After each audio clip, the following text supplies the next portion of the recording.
నుంచి చూస్తే కూడా పోర్ట్ ఆధారిత అభివృద్ధి మనకి ఎక్కువ. ఇప్పుడు మన దేశంలో చూసినా కూడా బొంబాయి అయినా కూడా, కల్కత్తా అయినా, మద్రాస్ అయినా ఇవి పోర్ట్ ఆధారితంగా డెవలప్ అయినవి.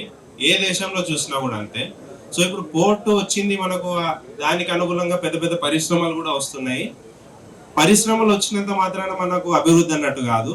ఆ పరిశ్రమల్లో మన యువతకు ఉద్యోగ అవకాశాలు కలిగినప్పుడే నిజమైన అభివృద్ధి.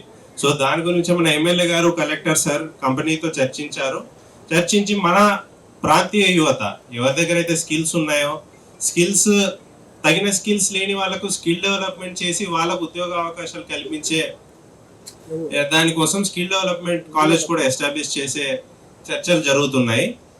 సో దానికోసం అన్నట్టు మన యువతలో ఎవరైతే స్కిల్డ్ ఉన్నారో మిగతా వేరే చోట్ల పనిచేస్తుంటే, ఇప్పుడు మన దగ్గర ఉద్యోగ అవకాశాలు లేక బయటకు వెళ్ళి పనిచేసే వాళ్ళు కూడా ఉంటారు.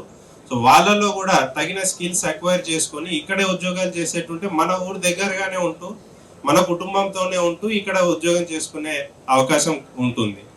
సో దీనికోసం ఇది ఒక మొదలు మాత్రమే. దీని తర్వాత అంటే మనం మరింత మందికి ఉద్యోగాలు కల్పిస్తాము ఈ కంపెనీ ద్వారా. సో దీని గురించి ఎమ్మెల్యే గారు, కలెక్టర్ సార్ చర్చిస్తున్నారు. దాని వైపు మనం అడుగులు వేస్తూ ఉన్నాం. సో యువత కూడా, ఊరి ప్రజలు కూడా దానికోసం సపోర్ట్ చేయాల్సి ఉంటుంది. Thank you.